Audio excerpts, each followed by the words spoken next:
Another beautiful day in Las Vegas, Nevada. How you guys doing out there? Thank you for tuning in to the Full Court Press. I'm your host, R. Dot. It's real greasy outside today. It's a nice day, man. You couldn't ask for better weather. You could not possibly ask for any better weather. And if you're in town in Las Vegas this week in particular, this might be the best sports week in town, or sports week ever this year. So far this year, anyway. That's what I'll say. But listen, we got a lot of things to talk about. We got a bunch of NBA stuff. College basketball is in the building. March Madness has officially begun. Lot of tournaments kicked off today. Lots. So we're going to talk NCAA basketball. We're going to talk NBA, of course. Lot of stuff. People getting crossed up. People actually hating on the person who's doing all the crossing. We're going to talk about that. And then I got a special guest coming in the second half of the show. He's my high school basketball coach. Shout out to San Juan High School in Citrus Heights, California. My coach on varsity high school, he's going to join us, Coach Henderson. So a lot to talk about. We're going to chop it up with him, see how he's doing, see what he's been up to, and get a lot of information. But let me go back, because I wanted to talk about this week in sports in Las Vegas. What a monster week. 60 degrees. You couldn't ask for better weather. Maybe get up to 65 on Saturday. And if you out here, then you're going to start off with today at the Orleans Casino. The West Coast Conference tournament just kicked off. So that's Gonzaga's conference. Basically, they've been owning it the last decade. Them and St. Mary's been at the top battling for it, but Gonzaga's always ousted them. So they'll be here, men and women, I should say. Then the Golden Knights play Friday against Ottawa at T-Mobile. Then UFC 222 at T-Mobile on Saturday. And then don't let me forget the Monster Energy Cup Series, Pennzoil 400. That's right, ladies and gents. NASCAR be at the Motor Speedway all weekend. Y'all didn't think I knew about that, did you? Nothing, no sporting event gets past R. Dot. But yeah, NASCAR is here. Then this huge rugby event called the USA Sevens. They've been here. I can remember at least 3 years. 3 or 4 years they've been here. So they're going to be here at Sam Boyd Stadium all weekend long. So if you into rugby, you got rugby. If you into NASCAR, we got NASCAR. If you into hockey, UFC, whatever you want it, we give it to you. Not only that, college basketball tournaments. Like I said, West Coast Conference, men and women's. Next week, Mountain West tournament, men and women, that's starting. Pac-12 tournament at T-Mobile, that's starting next week. And then the Western Athletic Conference tournament, only women, men not playing. Women only will be here at the Orleans. The Pac-12 tournament next week is at T-Mobile. And the Mountain West tournament, men and women, T-Mac, Thomas and Mack Center, all day. Wednesday, that's starting Monday. Men start next Wednesday. You can't beat that. If you a sports junkie, kind of like how we are here, you can't beat that, man. It's going to be one of the best times ever here if you're a sports fanatic. And I can't wait. I'm going to go check out some of the West Coast Conference games. Probably, definitely the championship game. I usually go over there for the championship game. I'll definitely try to hit up some Mountain West action. No doubt in my mind. I'm going to be at some Mountain West games. And then Pac-12 tournament, say no more. at T-Mobile as well. I'm there. I can't even believe it. Other conferences kicked off today. Big Ten tournament. They're playing at Madison Square. Let me see. Who else is kicking off? Bunch of other tournaments kicked off. I think some kicked off on Monday too, like the Big South, some of the smaller conferences, the MAAC, the Big South. But the big one today is the Big Ten. They kicked off.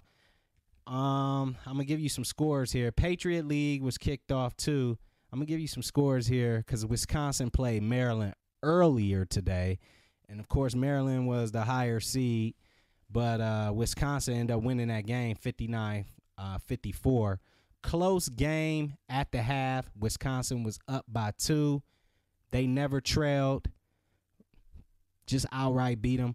It's going to be crazy if the Badgers is the Cinderella team of the Big Ten. You know, last year, I believe it was Michigan. And I think my partner Fresh, he touched on this. Last year, I believe it was Michigan. They were kind of like the Cinderella team until that plane incident happened, and then they kind of folded, if you remember that. I don't know if you guys remember. I know they give you so much information now. It's hard to fathom what's what. Speaking of Michigan, they outright beat Iowa today, 77-71. Iowa, dreaded season, 4-14 in the Big Ten, put them out of their misery for the rest of the year. No more games. Michigan, 13-5 in the Big Ten. One of the teams picked to maybe win it all.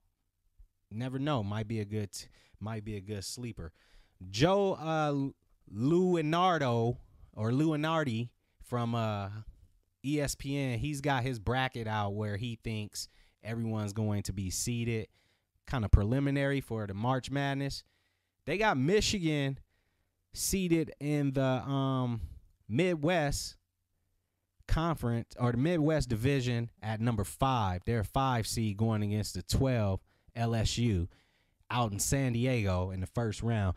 You and I both know there's quite a bit of history of upsets between the number 5 or the number 12 and the number 5.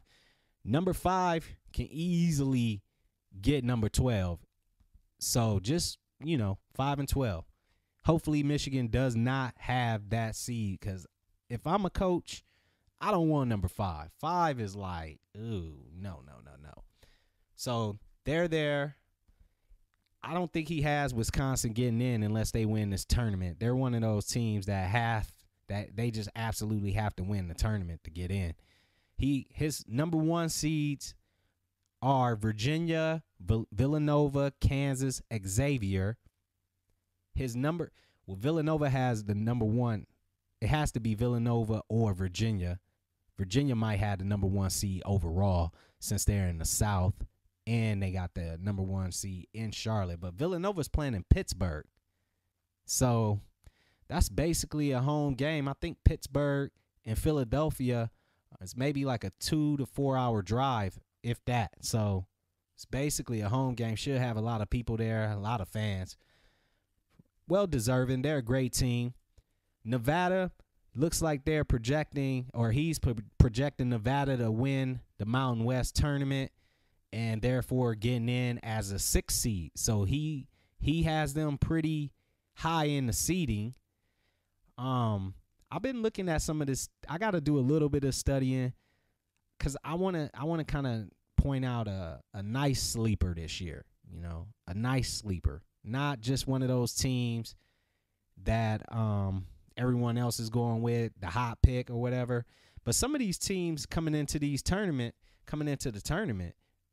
even their conference tournaments, real cold on some losing streaks. So, they got to see and they got to turn things around. And then it's a lot of bad, just cloudy, gray clouds hanging over a lot of schools and basketball coaches' heads right now because of this FBI, NCAA investigation. This might all work out well for the evil genius, LeVar Ball, who said he wants to put together a league where he doesn't have kids going to school or kids who don't want to go to school, meaning college, to play ball, instead want to get paid. He's going to pay 18-year-olds. If I'm an 18-year-old kid and you're promising me $10,000 a month, I'm probably going to take that deal, most likely. I mean, I could take a couple of online classes. You know, if I really want to get my education on the college degree level, I can probably help out a lot more with that $10,000 a month paycheck. Take some online classes. He might end up being successful in this, or someone might end up being successful in this and just stealing his idea. I know education is important, but come on, man. How long the NCAA is going to pimp out these players, basically, is what they're doing. They stacking chips. Man, college football is crazy. Like, the amount of fans that they have, the amount of money that people spend on travel to go watch these teams, the amount of money people pay for the championship bowl series and March Madness and the final games, man, these schools are cashing in. Some of these schools even get paid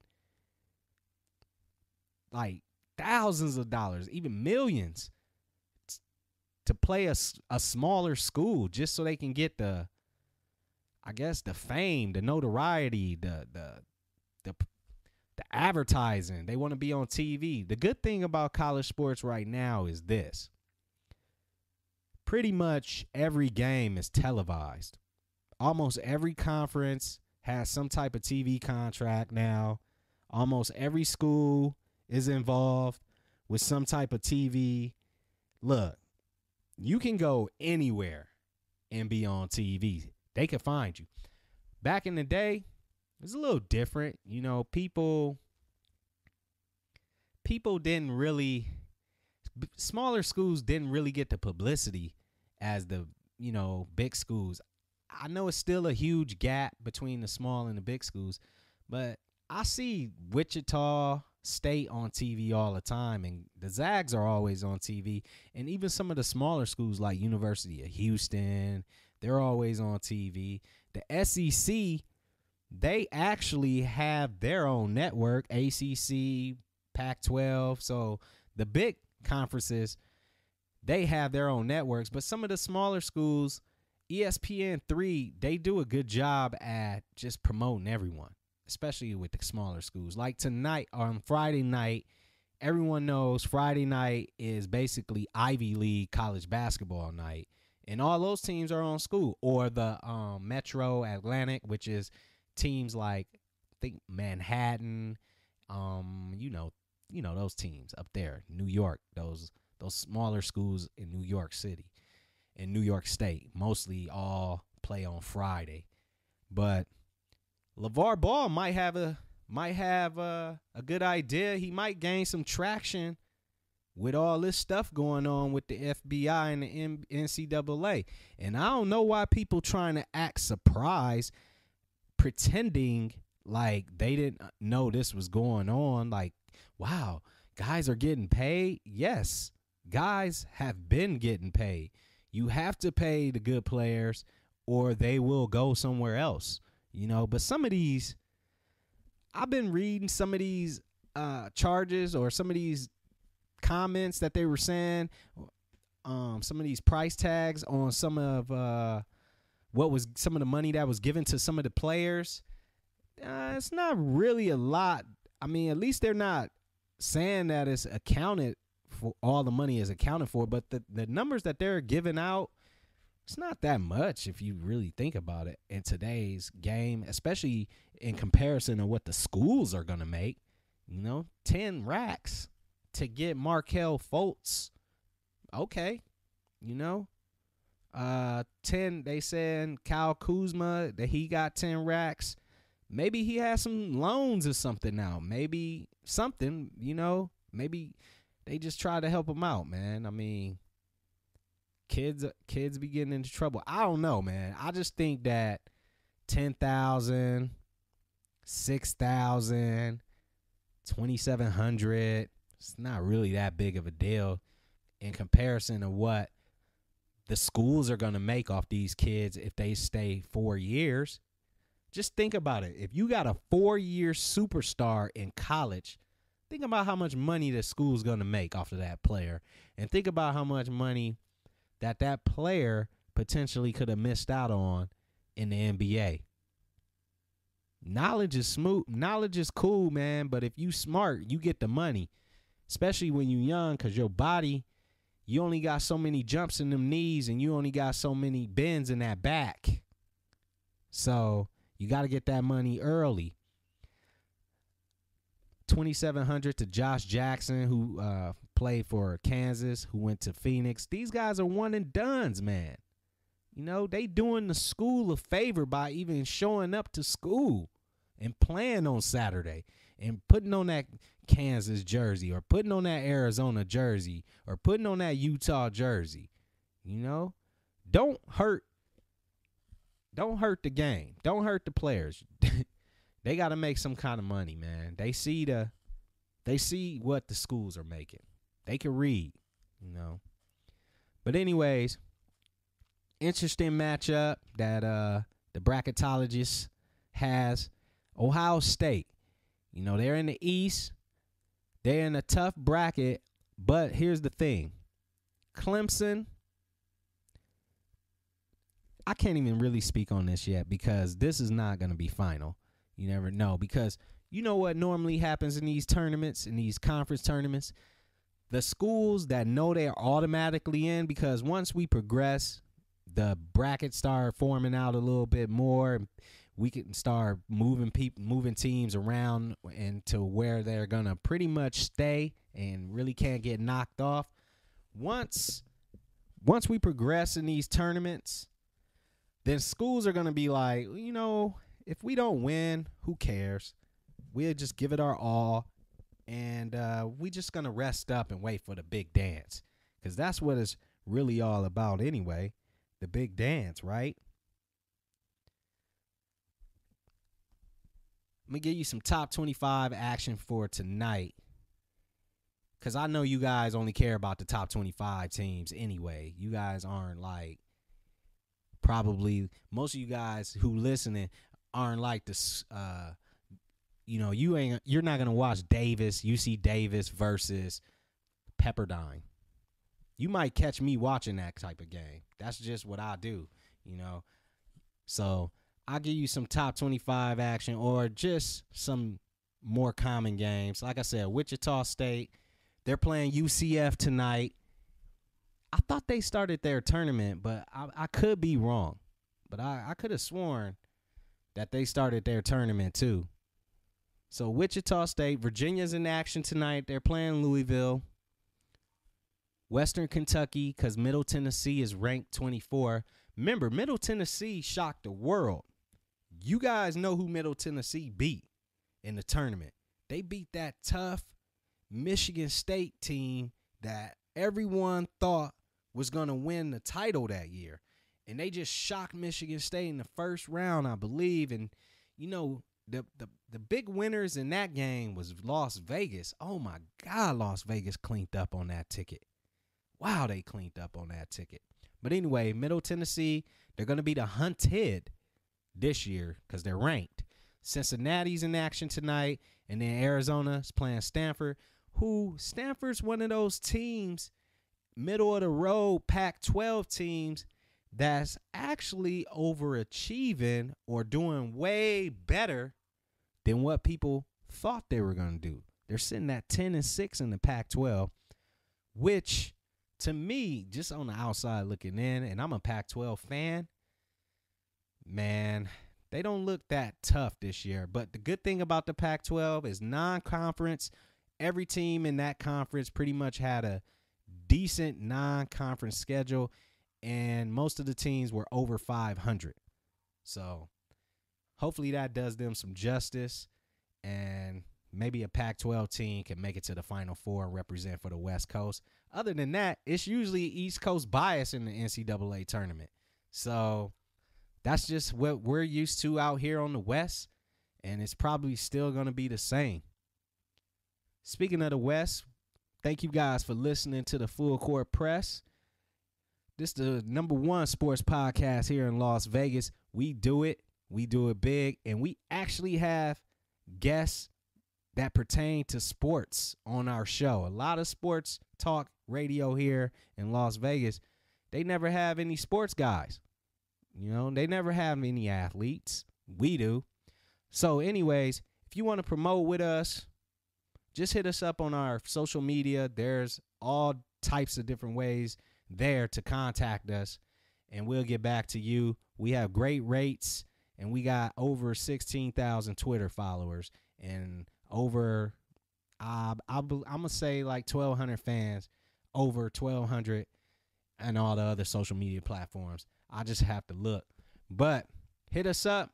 Make sure you follow us on our social media too. We appreciate all of that.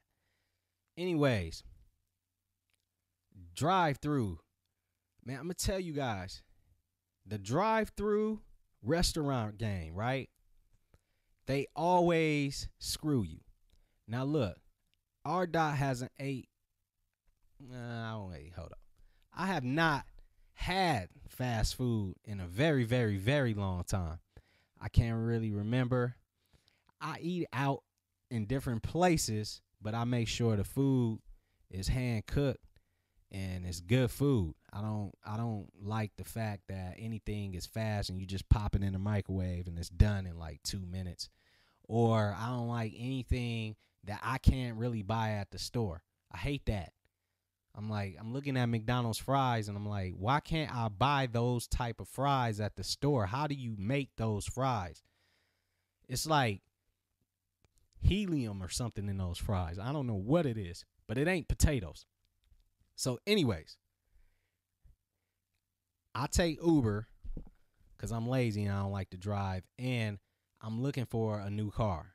So I Uber a lot. I get good rates on Uber because I Uber a lot. So me and Uber need to do some work together. So Uber, holler at R. Dot in the Full Court Press. We can do some work together. But anyways, I didn't know you can call a Uber. Like, I heard of Uber Eats, right? Where you can, order some food and the Uber driver will pick you up or pick up the food and bring it to your house. It doesn't have to be a place that just delivers. Like, it can be a place that does not deliver, and an Uber driver could come and go and pick it up for you, right? So I heard of Uber Eats, but I didn't think you can take a Uber and just call it to go through the drive-through to get some McDonald's. I had no idea. I was in the Uber. I was in the Uber today. That happened to me today.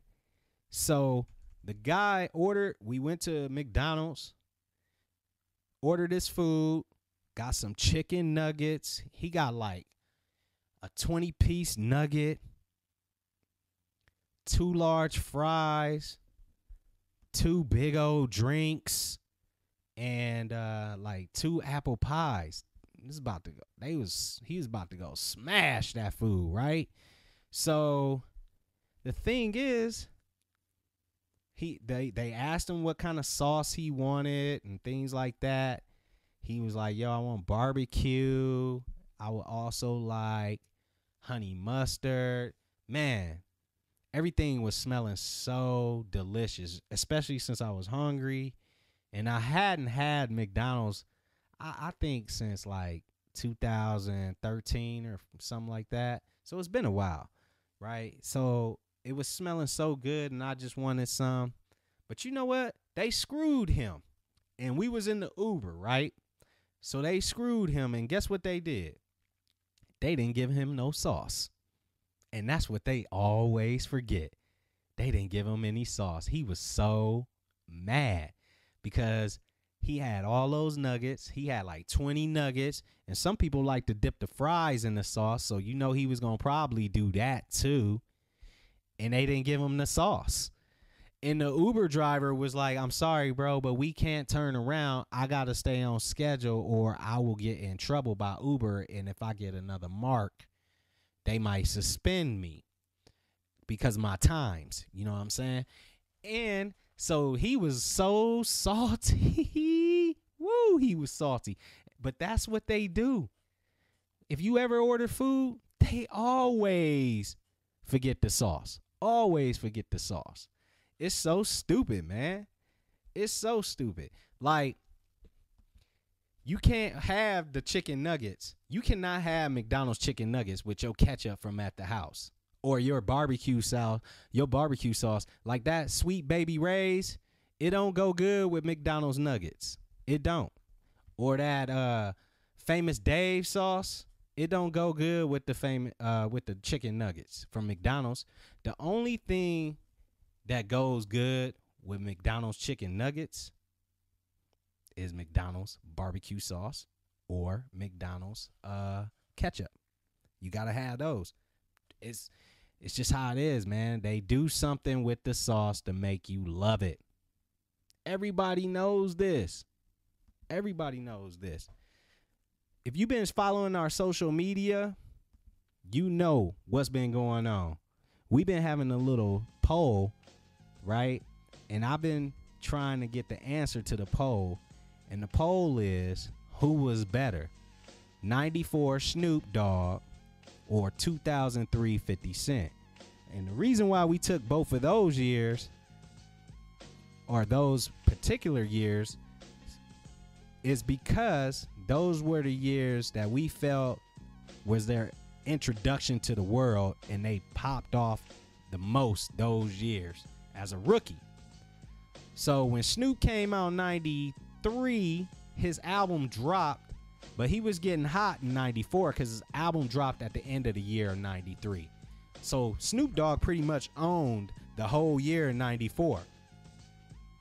Matter of fact, Death Row owned the whole year 94 and probably 95, all the way up to probably like 97. But no one made a huge impact, and he crushed the hip hop scene. None other than 2003 50 Cent with In the Club. I think I heard that song about 1,500 times in 2 days. I couldn't believe how much they played that on the radio. It was like they said, look, we're going to give you a black card. I want you to play In the Club as much as you can. You know how you go to the restaurant and say, hey, can I get a hamburger, a Coke, and then give me all the fries you can give me? That's what they did with the 50 Cent In the Club album. They was like, here's a black card, play it as much as you can play. No specific number. Just, use as much as you want, but play as much as you can. Because we heard it. So that's why we chose those two. I'm going to have results of that poll when we get back in 30 seconds. And I'm going to also bring on my special guest, Coach Henderson. So you guys stay with me for about 30 seconds here.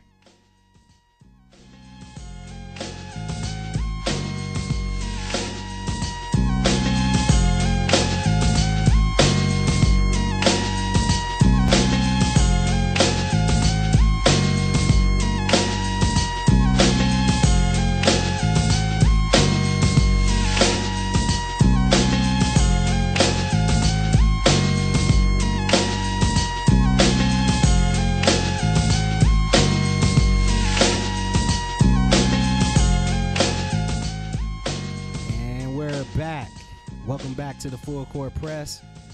It's your host, R. Dot. And like I said, I wanted to bring in my special guest and, a man that basically taught me the fundamentals of basketball and made me a better player. I'm going to get him on the line here. He's Coach Henderson. He's coached a bunch of high schools. My high school was San Juan High School. That was a long time ago, back in 1997. And from what I'm understanding now, he's at Del Campo High School. So we're gonna get him on the line here and see if we can talk to him. Coach, hello? Hello, Coach. Are you there? Yeah, there you go. Yeah. Got you. All right. All right. Oh, good. We hear you now. So. Okay. How you doing, Coach? I'm doing really well, thank you. Good. Although, I've never heard of 50 Cent, but I had Snoop Dogg, so I'd have to go with Snoop Dogg. Coach, you coach high school, right? I coach high school, yeah. Actually, I coached in college too. You were talking about paying players. I was coaching assistant coach in college at UC Santa Barbara from '81 to '84, and they were paying guys then money under the table. So it's been going on for years, huh? Oh yeah, it was big time. In fact, my head coach was Santa Barbara at UC Santa Barbara. We were put on probation. Actually, when I was hired, they were already on probation.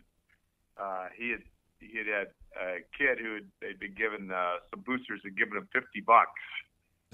Several. He went around asking for loans for $50 a piece, which was, that was like it was like nothing, but they were going to make an example of him compared to like a lot of other schools that were mentioned and that are mentioned nowadays that were giving, tens of thousands of dollars to kids.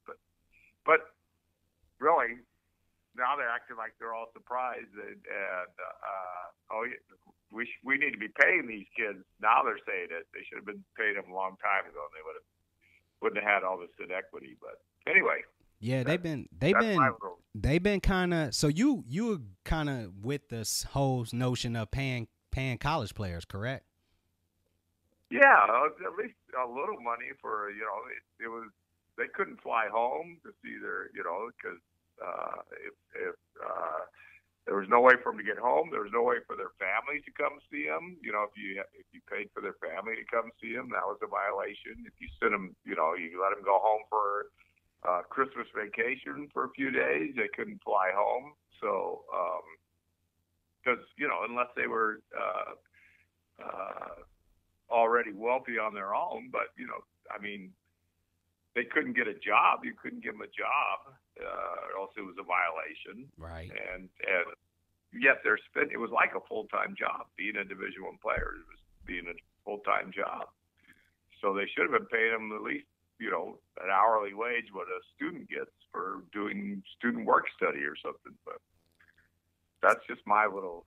I think a lot of players would agree with you on that notion right there. A lot of players would agree with you. But I want to go back. So you started coaching at UC Santa Barbara? Actually, I was at UC Davis for 3 years. I played at UC Davis, and I coached there for 3 years. Okay. Then I coached high school at St. Patrick's in Vallejo for 2 years, and then I went to UC Santa Barbara for 3 years. And then how'd you do at Santa Barbara besides the probation and all that? Well, I thought I did just great, but it was tough recruiting to a school that was on probation. We couldn't go to playoffs, it was kind of desperate times. Because so many kids would not want to go to play basketball, even though Santa Barbara's a beautiful place. If they knew they couldn't make playoffs where they couldn't be on TV, they didn't want to. If we were competing against Stanford or UCLA, we weren't gonna win those kids. So we recruited hundreds of kids, and then tried to decide who was left over, what we could pick up. So yeah. It was a tough situation, but I learned a lot and saw thousands and thousands of games, and I think it helped me for coaching later down the road. So after you left Santa Barbara, where did you end up coaching? I went to a little school in Oregon. My head coach, Ed DeLacy, he resigned under pressure. And Gary Tim came in and had his own assistant. One of them was Ben Howland, who I worked with the whole year with Ed DeLacy. Nice. Who ended up at UCLA. Yeah, UCLA. And then, he was a Santa Barbara kid like I was. And then, so anyway, I went up to Oregon and coached at a little high school, Clascadie, Oregon. And it was up in that at 3 different high schools in 4 years up in Oregon. And then after you left Oregon, you came back to California? Coached at came back to California because that's where family was from, and I'd gone to Davis, so I knew people in Sacramento, and coached at Del Campo for 4 years as the varsity coach, and won a couple championships with them. But I had my third child, and realized that I couldn't. I guess I made a mistake. I fell in love with my wife, and then I fell in love with my kids, and realized I couldn't do the basketball full time and the coaching and raise a family at the time. So I actually took off a year, but missed it. So then I did freshman at Del Campo for 2 years, coached Matt Barnes for a day, and then I went over to San Juan and met a young kid named Rico Griffin. Oh yeah, I remember those days. I was a young little scrawny kid back then. Yes, you were. You were, you were a very deceptive player. You were so weak your junior year. I thought you could be blown over by a hard wind, but you had long arms and quick hands, and started to notice as you got stronger that you have several steals a game. People would throw a pass, and all of a sudden you'd have your. I don't know if there was a you always reminded me of. There was one of the amazing, who are these Marvel characters? Well, there was a Dr. Stretch or something whose arms could. Oh, the Plastic Man. Yeah, his arms just keep extending, and that's what yours was doing. And so people would try and throw passes around you, and you and Anthony White were just a great twosome guards and set us back on the winning trail. We'd had a rough year that your junior year.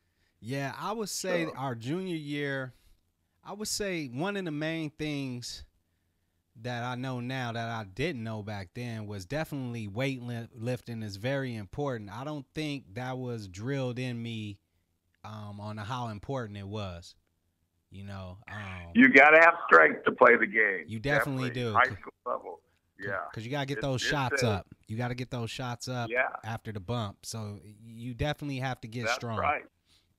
So got to take the hit. It is it's a power game. It's not there is speed, but it's power. Absolutely. You got to be, especially as you go through the higher you go up and you go to the playoffs. The referees, they start swallowing the whistle, and because everybody wants to see the kids play. They don't want to hear the referees blowing whistles. So they let them play, and if they let them play, it's going to be, the strongest survive. Heck yeah! I think one of the main things that made me very competitive, playing on your team, was actually the board that you used to give us that gave us accomplishments. Yeah. Me and Anthony in particular, we just used to go at it about the board. So we always used to compete against each other, with that board. And I always used to have steals, and I'm like, man, I don't remember you having that many steals. You had some steals? Okay. And he'll get a steal sticker, and I'll say, okay, next game, and I'll try to get me a steal sticker. So that board kept us competitive and competing. You still have that board? I don't use the board anymore. You don't realize how much time that thing took. I had to look at all the stats. I had to make sure they're correct, because if I had it wrong, you guys are going to let me know. You have to get the high school girls involved in that want to be statistics. They want to be in sports, but they can't play, and then they can do it. Yeah. They can take the stats for you. They can do it. Yeah, they do. You have to incorporate them. So, but I remember that built a lot of competitive nature within the locker room. It did.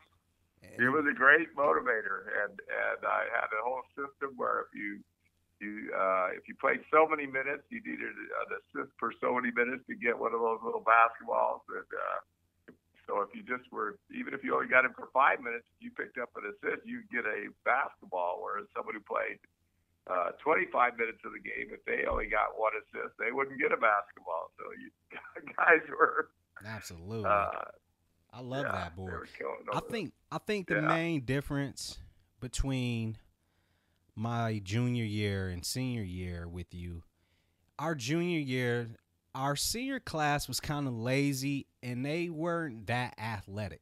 I think my senior team was way more athletic, superior to that junior team. You guys were a lot more motivated too. You were just a lot more into it. You were much more competitive. You wanted to win.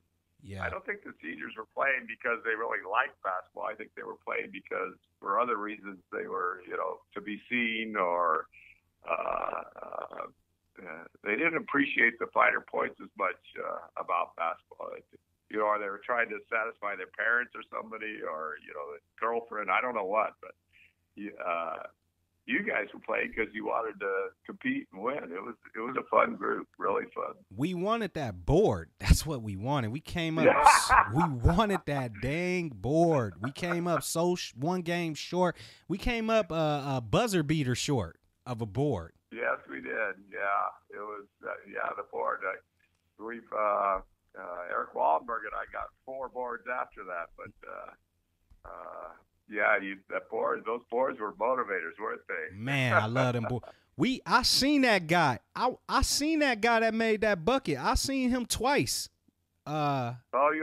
Yeah, years after, and I talked to him about that. He was like, "Oh yeah, I remember that." And every time I see that guy, we talk about that time because I was like, "Man, you killed so many dreams, man. We wanted a board. You don't know how big that was for us." It was a heartbreaker. It was a real heartbreaker. We put ourselves in the right position. That was in the days we did 4 quarters, and we did 4 quarters again. We had a lead. We kind of lost it, and I just kicked myself all over the. You know what I noticed, Coach? This is what I noticed. I never did 4 quarters again. Yeah, that's what I noticed about 4 corners. You got to just stay aggressive, even if you had a lead late. Yes, you do. Because at that age, but now nobody does it. Yeah, no one does 4 corners. Now, we didn't have the clock. We probably would have won if we'd had the clock. I just remember the guy, we were doing 4 corners, and what tied the game up was a guy, one of their most athletic players, got a steal, breakaway, and he slam dunked it with 2 hands. That tied the game up. Yeah. So they had all the momentum going their way. But he went to Vegas, didn't he? He and played football for him, I thought. Absolutely, he did. Yeah. He was an athletic kid. And one of the better teams in our league that year was Center High School, but we were way more athletic than those guys, so we tore them up both times. We did not tear them up. We beat them in overtime, just barely. It was a miracle win. It was. That second one was a miracle. Woo-wee! I think me and Anthony got a steal. I think one of us got a steal that game against the one Filipino guy. He's a good friend of mine, or he was a good friend of mine after high school. I forgot his name, but we got a steal on that kid. High school sports, you realize all these guys you competed against, that you start seeing them in the gyms later on. You realize, that was a heck of a game we had. We got after it. Yeah, we still kind of talk about it. So what's different now with the way you do things? Because I know you're coaching freshman basketball now. Yeah, I am. It's I've been doing this for 40 years, so it's kind of it's a hobby I couldn't put aside, and but I didn't want to. As a head coach, you have to think about everything. Whereas freshman coach, you're just mainly going in there teaching, and you're not worried so much about what's in the newspaper or what people are putting on Facebook or anything else. They're not. You're just trying to make the kids better, and so it's been a good fit for me the last few years. I've done JVs and freshmen for Del Campo, and then in 1 year, and I see them move on. But the kids are not near as tough as you guys were. I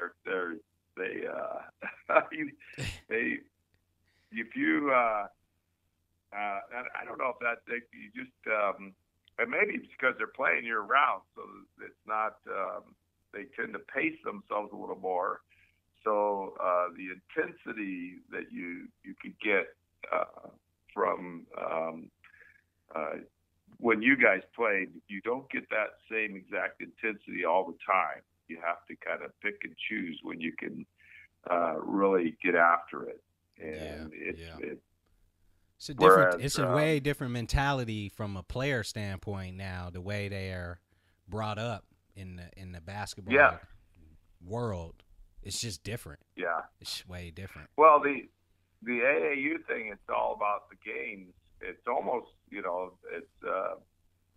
could play like 80 to 100 games during the whole year. So you kind of get a NBA mentality that, we're going to pace ourselves through because, there's another game tomorrow or there's another game in 3 days. And so when they get to the season, the regular high school season, they're still in that same kind of mode where they're pacing. Like I was telling you earlier, that the kid, one of my star players, he was saying, "Well, Coach, I don't think I can. I'm a little sore. I don't think I can go the next couple of days because I want to be ready for the game. Come, Friday, it's a big game." Could you imagine you telling me that as a high school player? Or anybody on the team telling me that as a high school player? No. Do you ever tell them the story where you had us not talking? Yeah. Oh yeah. You tell them that story? You went hard on us, Coach. You went hard on us that week. I'll never forget. You came into my office, and this was actually spoke very highly of you because I went very, very hard on you guys, and you came in and you're like, "Coach, why are you so hard on us?" And it just broke the ice for me. I was like, you know what? I have been pretty hard on you guys, and you guys are, I should appreciate you more, because you were. I thought overachievers as far as you're just loving to win and compete.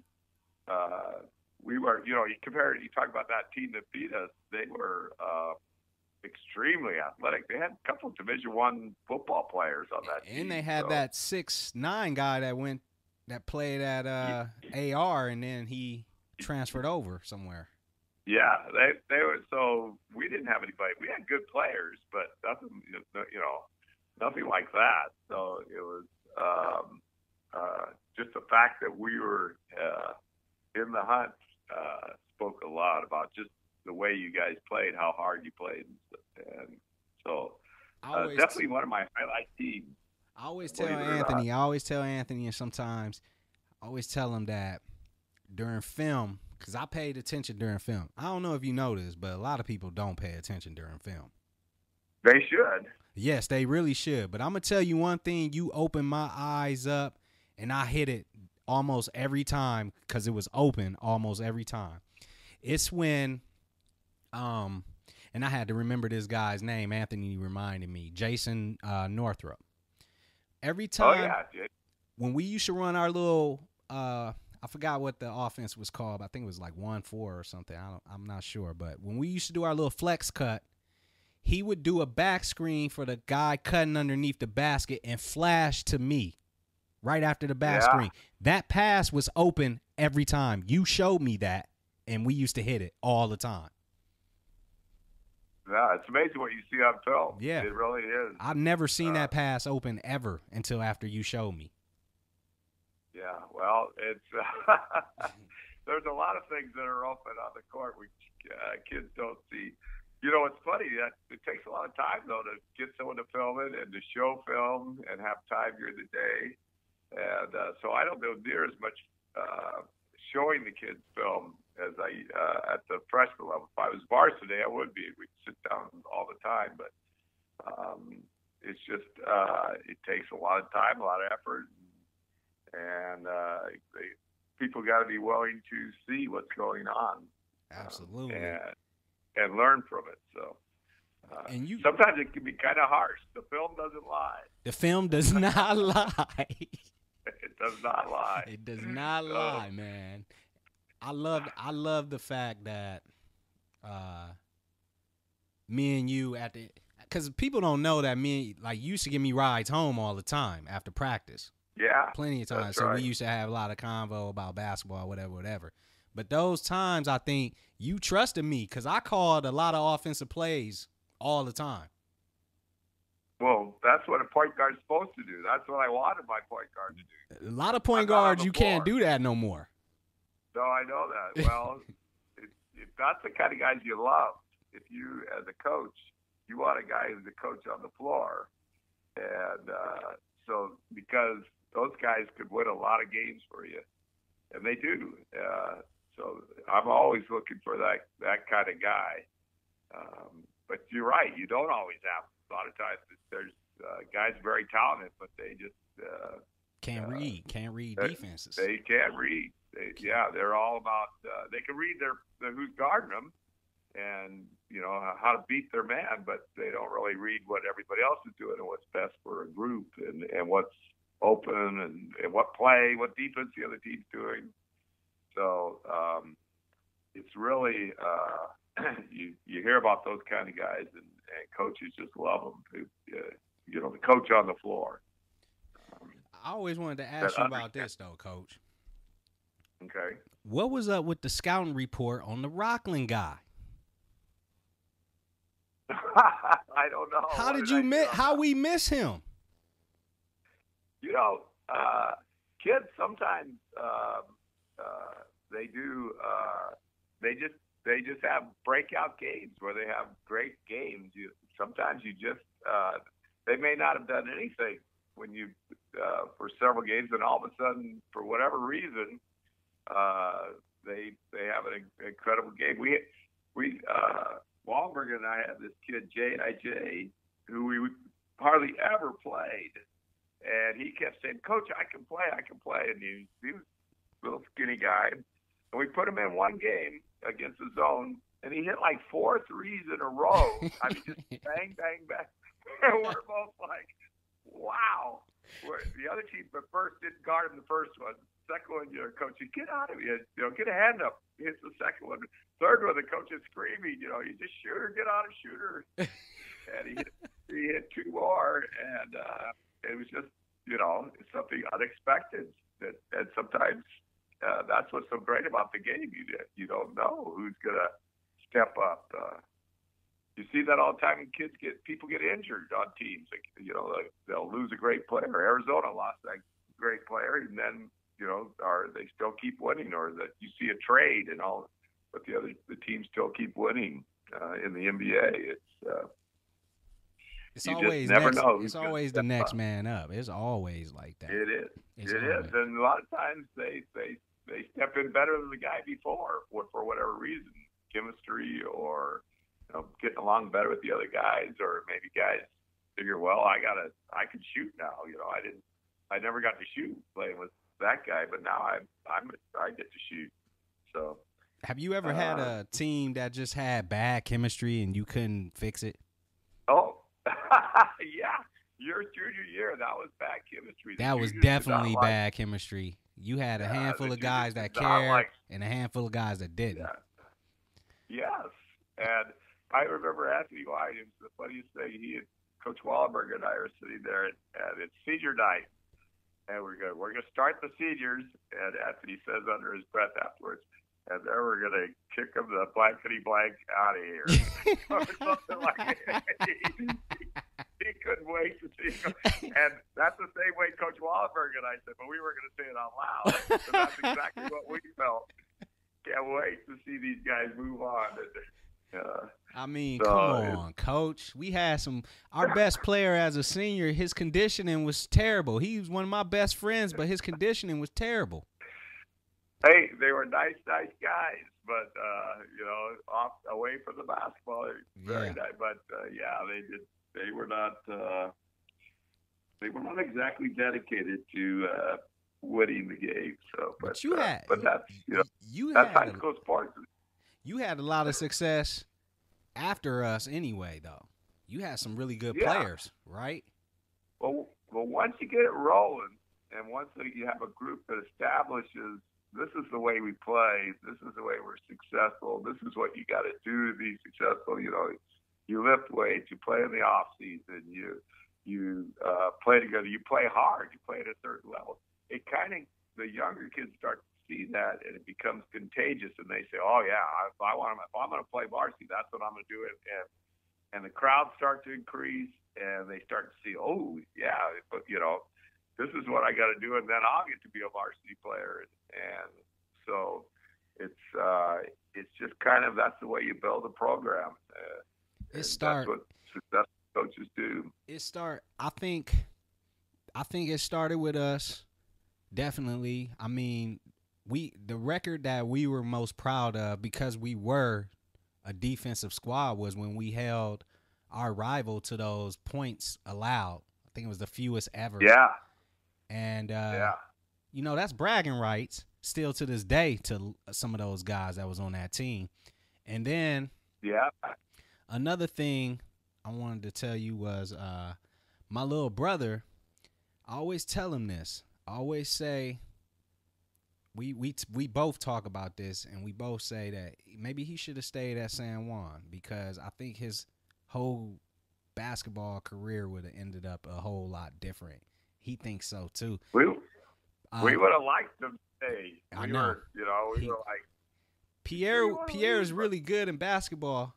Even to this day, he's really, really good, actually. Played on competitions teams a lot, and they actually pay him to play in certain places. He's been paid to play ball before, so he's really good. You know, his handle got better. The way he shoots the ball, it's basically an unblockable shot for a guy his size, because of the way his release is, and his handle is just out of control. So I wish he would have stayed at San Juan under you guys. Do we. Because he didn't get any burn in at Highlands, because they already had a team already intact by the time he got there, so it was hard for him to see some minutes.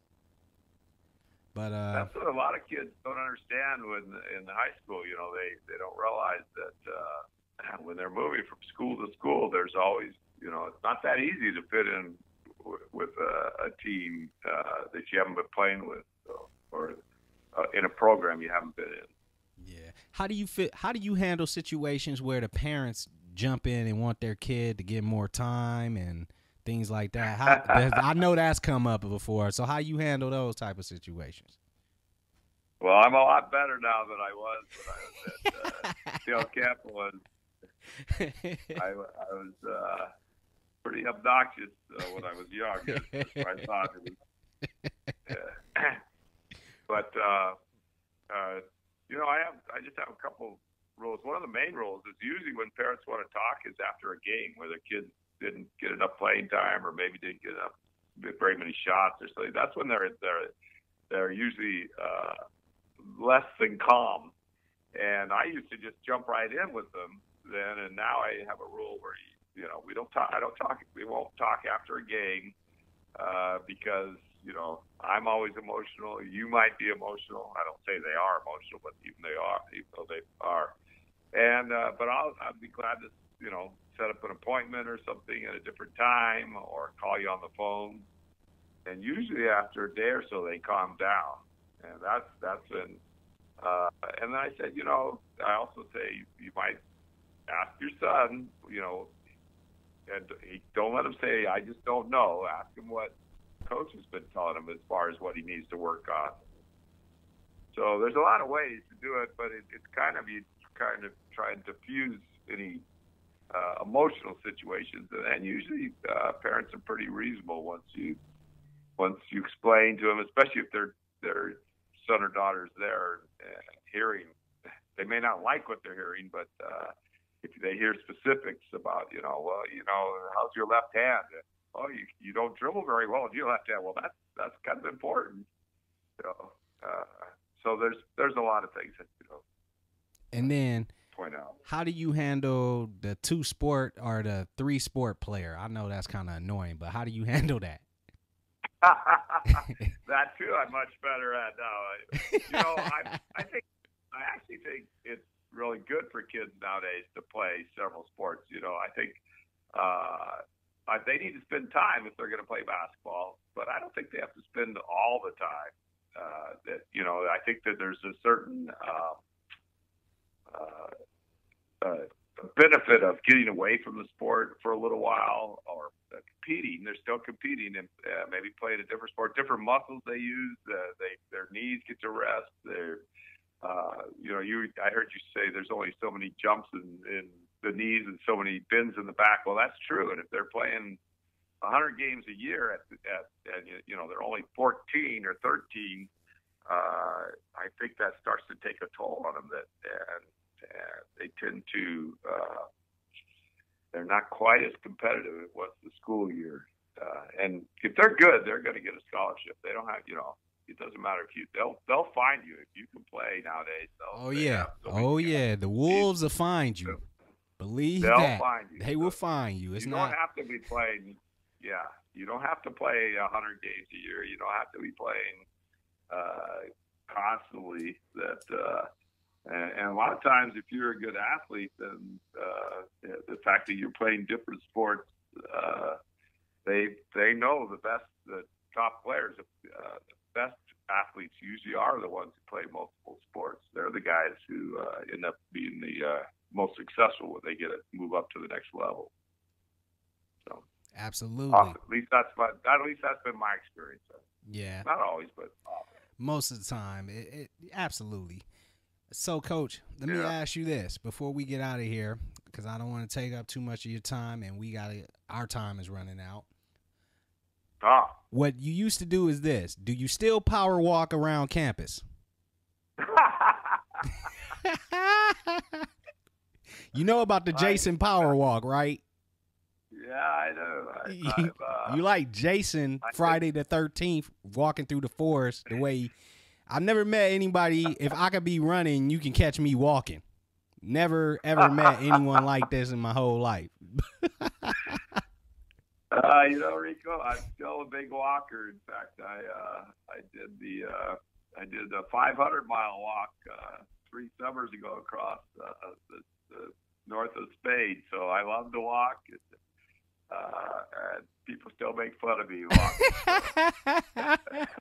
I'm a little slow. I've slowed down a little, but not a whole lot. And I want to tell this quick story before I get you out of here. You used to coach PE. Do you still coach gym? You don't coach anymore, or you don't teach gym classes anymore, right? I don't teach anymore. No, I'm retired as far as teaching. I coach basketball. I'm a commissioner for a high school league. So I set up schedules and things like that. I work a few mornings at a food bank, a local food bank. We give out groceries to people. And that's great, Coach. You give out groceries to people that need it, like needy people? They just sign up? They just come up there and... Anybody, actually, we don't even check to see if they need it or not, but time out. Say that again to everybody. Say that again. What do you do again, Coach? I work at a food bank, and at the food bank, we go around to grocery stores. But grocery stores have dates on all their food. They got to throw it all away if they don't sell it by a certain day. Well, instead of throwing it away, if we get it on the last day, you can buy a food if it says it's on the last day it's available, or last couple of days. But we buy it and then we hand it out during the week. We give it out. We make groceries, bags of groceries for people, and hand them out to people. So. And they anybody who wants it can come by. Mostly people who are need it are the ones who come get them. So, what's the address?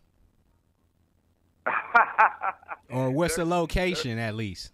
Well, Sacramento. It's through the Sacramento Food Bank. Okay. Our location is at Locust and Manatee. We're behind St. Vincent de Paul Food Locker, but there's like 20 of them in our area. People don't realize that they're all over. Unless you need food, that they're all over Citrus Heights and Carmichael and throughout the Sacramento region. There's hundreds of them, and that's Sacramento Food Bank's done a great job of connecting them with grocery stores, and so and connecting people with them and food banks with them, and that's what we call ourselves, dumpster divers. But we don't really go to the we get the food before it goes in the dumpster. I got you, the dumpster divers. Yeah. That's cool, man. That's cool, Coach. That's real cool. A lot of people probably don't even know about that service, so it's good that you're talking about it. Because hopefully some people listening and they can pass the word. It's fun for you? It's a lot of guys like myself. And I wanted to, do you still allow, because I remember there was a point in time where we used to play a lot of basketball at lunchtime because we used to just love it. Yeah. And one of your players ended up hurting his ankle really, really bad. That didn't make me mad about it. What made me mad about your team was we had all these guys who were all blacktop, I call them, who for whatever reason didn't play on the team. And you guys were out there. We were killing them. Season, before playoffs, you're in your uniforms playing against these guys at noon. We were killing them guys. We had to make some lunch money, Coach. Well, I didn't know I was bad. I wanted you to wait till the season ended, then you could beat them all you wanted. But I hurt my ankle bad. I don't even know if kids play at lunchtime like that anymore. Are they? They're kind of chilling now, huh? Not as much. Yeah. You know, it depends on the school. Yeah, no, it's more a lot less. That disappeared from San Juan. That culture. It used to be, five full courts. Everybody was playing at lunchtime. Yeah, I remember. Guys, girls, everybody. Yeah. But that kind of faded away. And I don't know if that's just because the school got smaller. And at Del Campo, I know that they don't, because the courts are on the backside of the school, so it's really not where they want kids, wandering off on that side. So. Yeah, true that. Did you watch the Black Panther movie? I haven't seen it yet. My daughter saw it, said it was great. So I'm sure I'll be seeing it down the road here soon. All right. Why? I haven't seen it yet either. Everyone's telling me it's the greatest movie ever made, so I have to see it. Yeah, I think I got good reviews. It got like a 4-star or something. They made over $500 million in 8 days. No, I know. Crazy. So I'm going to go see it one of these days, or hopefully soon. They just had a special here in town. It was $5 at all the Regencies. Wow. Yeah, for Black Panther. But it was only for it was a 2-day, I think 2 or 3 day event, and they had it for $5 for everybody. Because so many people wanted to see it. Yeah. Before nighttime, it must have been. Yeah, it's definitely before night. It wasn't at night. I think it had a cutoff at like 1 p.m. or 2 p.m. or something like that. So, it was an early matinee style. But so many people were taking their families, and then so many schools and boys and girls clubs wanted to take the kids, so they reduced the prices for those guys. Oh, nice. Yeah, so that was cool. That was cool of the city. But anyways, you got anything else to say before we get out of here? No, I just appreciated your team and you and Anthony's. I think back, and that's, like I said, is one of my favorite teams, all-time favorite teams, and so coaching-wise. So, I got to do this to you because I do this with all the coaches that I have on. I got to do this. Okay. I got to name I got to name some players, and you got to tell me first word that you can think of that describe that player in the basketball sense. I got to do it. I do it to all the coaches. Okay. Right. Hold on. I got to even play my theme music here because it's just a little bit. It's not going to get me in trouble, is it? No. It's always instrumentals, no words. All right, so here we go. I'll start off with some, hopefully you remember these players. Keon Taylor. Oh yeah, love Keon. He was all league, best player on our team the second year. Helped us do well the first year, his junior year. Anthony Davis. Anthony Davis, tall, thin, and he came over against Foothill to block the shot that they actually rebounded in. He did a great job on help side, but fortunately, his man snuck it on the weak side. Jason Northrup. Jason does submarines. You got kind of lost touch with him, but he was a tough banger for a guy as wiry and skinny as he was. He was pretty tough for a wiry guy. Yeah, he was. So I guess tough is the word I think of. Because they used to beat him down, and he took it. They did. He took it. He did. Greg Snyder. Greg, I always called him the rifleman because he was a heck of a shooter. Man, Greg is a ball hogging, 3-point. That's my man, though. Greg is one of the smartest players I've ever played with, ever. He's a vice principal at Rio America. Doesn't surprise me at all. Does not surprise me at all. The way he can analyze and dissect does not surprise me. Yeah. Got a couple kids. So. Robert Simmons. Oh, he was our all-star. Tough. Loved Robert. And he he was definitely needed to be played for.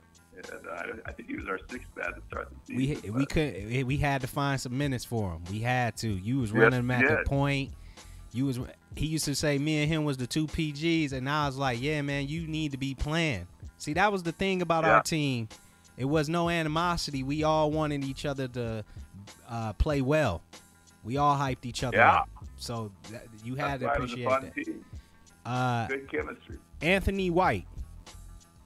Anthony White, gotta love Anthony White. He was an all-league guy for us. He he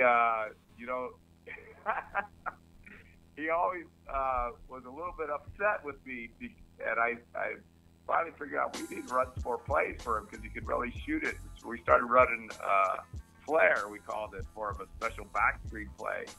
And once we started running that, he really bought into our whole program. And he, I think he always thought, Coach, you don't know how good I am, and you need to be,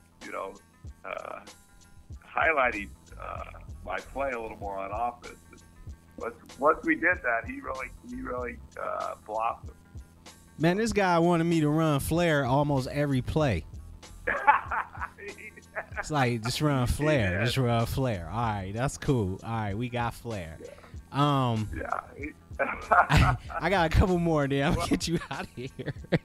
Well, he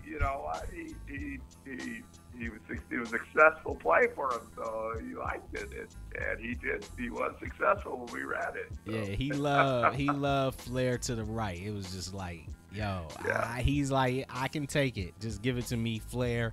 Boom, he to the rack. Yeah. Easy money. Yeah. It really was. But it's funny. We didn't put that play in until halfway through the season. And so before that, it was like he was, I think he felt like he was always in this offense where, you need to have a play for me. Spots. He never said that. He never said it, but I could tell there was a huge difference once we put that play in for him. The whole spots, the whole premises of the new offense that we worked on, it was great for us because it gave us some structure. So I thought it was a good offense to run. Period. It was very good for that time and you guys as a team. Yeah. That offense now. That offense now will get murdered by all the 3-point. Yeah. It was. We didn't run too many 3-point plays out of it. Not at all. Yeah, not at all. It was all about layups. Scotty Rexico. Got to get out of here. Oh, Scotty. Yeah. That was a big loss for us. I thought that was a big loss. That was a shame that he got hurt. It was kind of he did that weird tattoo thing. I don't know what you call it those days. It was kind of a precursor to tattooing. Just think, you lucky, Coach, because you real lucky social media wasn't around when we was younger. You real lucky. You would have gotten so much trouble because of us. The amount of not just because of you, everybody. It was more because of me and my mouth. Oh yeah, well yeah. If they would have ran some of those practices, we would have been all in trouble. Definitely. Yeah. And then I gotta always do myself last. So myself, R. Dot, aka Rico. The ultimate point guard, the coach on the floor. So, I appreciate that, Coach. I wanted to thank you for coming on the show. Hopefully we can get pleasure. you on. We can get you on again sometime in the future. Okay, I don't know. But good luck. It was fun. great talking to you. Great talking to you. Yeah. All right. Take care, Rico. You too. And we'll see you. And, hey, that little girl of yours, cute as a button. I'll tell you. Give me that little video. Oh yeah, You thank take you. good care of her. You take good care of her. All right, thanks, Coach. I appreciate that. All right. Talk Okay. to you later. Okay. Bye. Went a little bit longer today, but had a great conversation. Never want to break up a good convo, especially on the show. Want to give my hats off to my ex-coach, the man that pretty much taught me a lot of fundamentals and opened up my eyes on the court. Coach Henderson, who's now coaching at Del Campo High School, putting in the fundamentals. I think his team, freshman year, they went 16-11. It's always good to have the young guys who's going to be moving up do well in the beginning, because that means they play well, they listen to the coach, they adapted, and they bought in. So that's good. Over 500, can't be mad at that. I got to get out of here. We went over a little bit. Hopefully you guys stay with us. We'll be back Monday, 11 a.m. Same bat channel, same bat station, whatever that is. But listen, go out and watch some sports if you're in the Vegas area. It's a nice day. Very, very nice. Partly cloudy, but the sun is beaming. And it's not as cold as it was like 3 days ago. So go out and watch some sports, man. And make sure you follow up on all of our social media platforms, because we'll be posting all weekend long in this great sports weekend in Las Vegas. I will see you guys Monday. Have a good weekend. Stay safe. Peace.